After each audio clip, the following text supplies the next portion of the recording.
Hey, welcome to Mr. Roboto, a Mr. Robot podcast. My name is Mike, I'm your host. A few things before we start. You don't have to worry about plot spoilers for Mr. Robot in this episode. This episode is spoiler-free. This is just a short primer episode to give you a feel for what the podcast is all about. My guest today is Nate Bliss. Nate is my co-host over at the TVI podcast. Nate is the first of many guests I'm going to have on the podcast, ranging from journalists to TV critics and just good, smart people who like the show. We will be covering the first season of Mr. Robot, so if you haven't seen the first season, or if you want to watch it again, you can find it on Amazon, iTunes, and on Blu-ray and DVD. And you can find us at MrRobotPodcast.com. And please send us an email, feedback@MrRobotPodcast.com. Okay, here we go with Nate Bliss. Hope you enjoy it.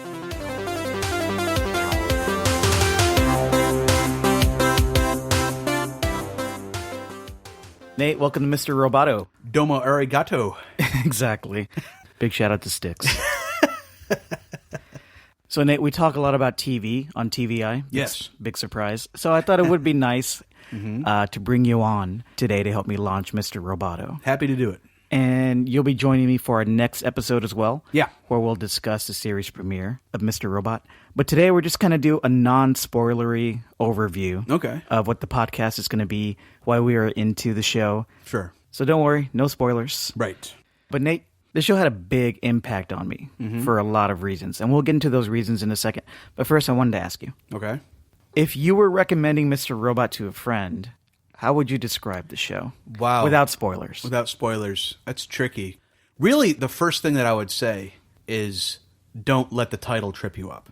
The title sounds like it's like a Bronson Pinchot 80s, TV comedy. Yeah. Like, where he's confused and he thinks he's a robot. And he's, look, I'm Mr. Robot, friend. Like, something Howie Mandel would show up in. Yeah, it sounds like some Howie Mandel TGIF show. Yeah. The name is silly.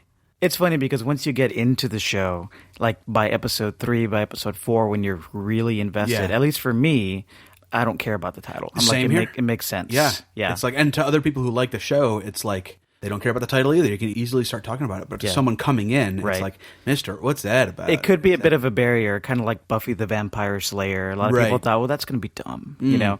Or Cougar Town, which is actually a really smart, funny comedy, but it has a dumb name. That's a horrible name. Yeah. In fact, I mean, I would not think smart. Oh, it is. But when I hear the title, I wouldn't think it's smart. Not at all. It'd be like, oh, it's just a bunch of MILFs running around. Yeah, it basically sounds like Jack Donaghy's, like, my new reality show, MILF Island. Yeah. You know? Cougar Town. Cougar Town. Just sounds... Lemon.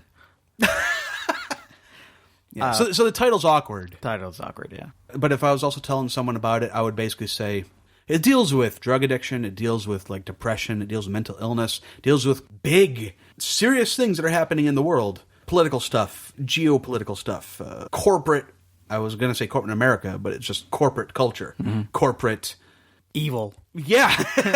Well, and it does deal with good and evil to a degree. It kind of like, it's trying to figure out how to define that in this world we live in. That's a good point. Yeah, it brings up a lot of questions.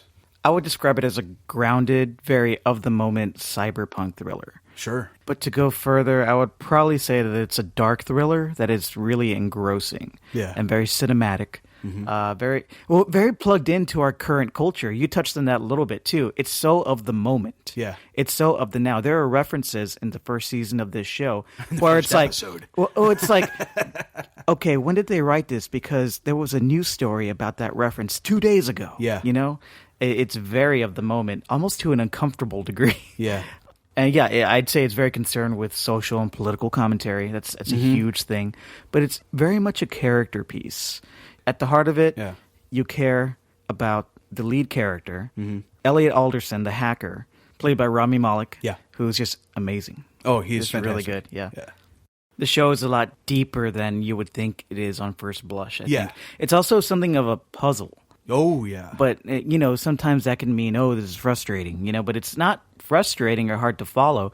It's a puzzle that you really want to figure out. Yeah. It's really a fun, compelling puzzle because crazy stuff happens on this show all the time. Yeah. And it always feels like anything can happen on this show.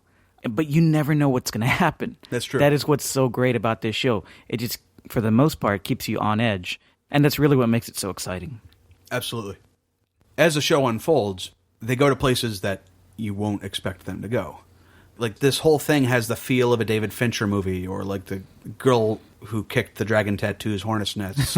In it feels like dark art film Scandinavian thriller. It feels totally new for TV, especially the Yeah. USA Network. Yeah. It just has this completely original tone. Okay, so the whole show, I'm not going to spoil anything, of course, but, we follow this hacker, Elliot Alderson, as he's pulled into joining this hacker group who has this really ambitious goal that could affect the whole world. Oh, yeah. Okay, so that's the general plot. And kind of like Orphan Black. It is like Orphan Black. Yeah, kind of like Orphan Black, where you just kind of follow the lead character and you learn everything as she learns it. Yeah. About the whole conspiracy and everything that's happening to This her. bizarre mystery. Right, this Yeah. bizarre mystery. The same thing happens here. Sure. Where you're learning everything through the eyes of this main character, this compelling, incredibly vulnerable main character. Oh, yeah. The twist is he might be an unreliable narrator. That's true. You don't know. So you don't know if what you're watching is real or not. I don't want to get into the theories, Right, but right. yeah, but that's so compelling. It also seemed like an anomaly because it's like Sam Esmail, his IMDb page at the time was like 2 or 3 things. One indie movie and a couple shorts. Yeah. They And- really rolled the dice with this. Yeah, it's like, where did this guy come from? Oh, and Sam You know? Esmail is the creator of the show. He's the creator of the show. Yeah, exactly. It's almost like this show sprouted forth from Zeus's forehead as a fully formed TV show when no one was watching. It Yeah. just kind of appeared, and they're like, whoa, this is really good. Yeah. Not only is this cool and weird and new, it's solid, and the acting's good, and each episode kind of kept you guessing. Yeah. I just wanted to see where it was going. I did kind of wonder if there was going to be a shark jumping moment, and honestly, there were some episodes that I didn't like as much as other ones. Sure, yeah. There were even some moments where I was like, oh, I don't know what I feel about that. Oh, shit. But it carried through. And that's good, really, because, I mean, you can have a show that's good all the way through, and that's fantastic, but it's highly unlikely. It's not Yeah. always going to happen, unless you're Vince Gilligan. I'm glad you mentioned the iffy moments because up until this point, we're just heaping praise on this That's thing. true. No, Yeah. there are moments where We can't get into them Right. because I don't want to spoil. don't want to spoil anything. But yeah, there are 10 episodes of the first season. Yes. We're going to be covering all of them. But this podcast isn't going to be a complete love fest for the show. You know, we're going to have fun analyzing it and breaking it down. Yeah. And when it deserves praise, we'll praise it. Yeah. And when it doesn't, we'll talk about that too. Definitely let you know. We'll definitely let listeners. you know. Yeah, we're going to have you're going to hear our genuine, honest reactions to every episode, good or bad. I know there's a lot of cinematic influences that go into this show. Mm-hmm. So, what movies or TV shows do you think had a profound influence on Mr. Robot? Even, or just even remind you of the show? Fight Club. You don't say. Yeah, there's a Fight Club Yeah. influence, obviously. I don't want to get too much into that right now. Right. But even Right. Sam Esmail, the creator of the show, has cited, David Fincher's Fight Club is a Yeah. huge influence on this show. And then there's the American Psycho influence. Oh, absolutely. With one character especially. Yeah. But here's the thing. Here's the thing with those two films being stated as major influences, especially Fight Club. Yeah. They're great movies. Yeah. No doubt. But even from the start, I'd argue that the show goes beyond those two movies just in its depth. Yeah. And its social and political commentary. And also in the depth of its characters and ideas. You know, I say this because I know a lot of people like to call Mr. Robot like a Fight Club remix. Some people would call it a Fight Club ripoff for some reason. I actually Yeah. I actually said it was like a Fight Club cover song. They're both amazing. Both individually stand up on their own. Yeah. They're their own thing, and they're both fucking great. But when people say it's a Fight Club ripoff, I think that's super reductive. It is. And it really does not get to what It's this show dismissive. is. It's really dismissive, reductive. It doesn't get to what this show is at the heart. I mean, yeah, the parallels to Fight Club are there, mainly in the social commentary, political commentary, the anti-corporate leftist commentary. It's telling a different story than Fight Club. Definitely. Like, some of the goals that the characters might have match up. Some of the themes might match up. But It's more grounded. It's definitely. more grounded, Yeah. and I think it knows where it wants to go with its characters, and it's telling a totally different story. There are a lot of other cinematic influences worth mentioning. Stanley Kubrick, 2001, just visually, I think. Oh, sure. Yeah. Some of the drug imagery reminds me of Requiem for a Dream. Oh, yeah. Darren Aronofsky. Yeah. Sam Esmail's talked a lot about Taxi Driver and how that's an influence. Sure. Especially- Like, all this is shot in New York City. Oh, man, the setting. It looks gorgeous. It looks amazing. Really nice. It looks like it's real New York. Yeah. You know, it's real. It is, isn't it? They filmed it. Oh, it is. Yeah. But it. Oh, but it looks. But like if you see you watch New York and the Unbreakable Kimmy Schmidt or something, and Right. it looks somehow sanitized. Sure. On this show, it looks real. Yeah. And you know that you're a New Yorker. Right. Okay, and we just kind of scratched the surface here with Mr. Yeah. Robot. There's probably a lot. You know, people who've seen the show are probably like, but you didn't talk about this or mention this or Right, that. But right. we'll get into it, folks. Yeah, we will. This We is will. just a primer episode to kind of let you know what to expect from the podcast. Before we go, Nate, you are a great graphic artist. Thank you. And not only did you design our logo for this podcast, but you also created some exclusive Mr. Robot themed illustrations. Yeah. I think we're going to have, hopefully, one for each episode. Yes. Of this, the first 10 at least of this podcast. And I've seen some of them. They're awesome. Thank you. So if you want to see those, you can visit MrRobotPodcast.com.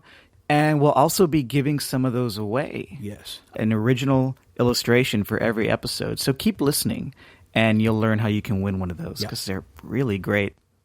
Oh, and before we go, I want to mention there was a lot of chatter online about Mr. Robot, of course, during its first seasons. It's a very internet-friendly show.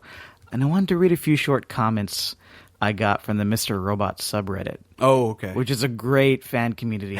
I've been a member there for a while, and kind of like us, a lot of members of that community like to break down the show, talk about its successes and failures, you know, not merely just shower praise on it. But anyway, here's a few fun, non-spoilery comments from the Reddit about Mr. Robot. And this is something maybe I'll probably do with every episode. Okay. It'll be fun.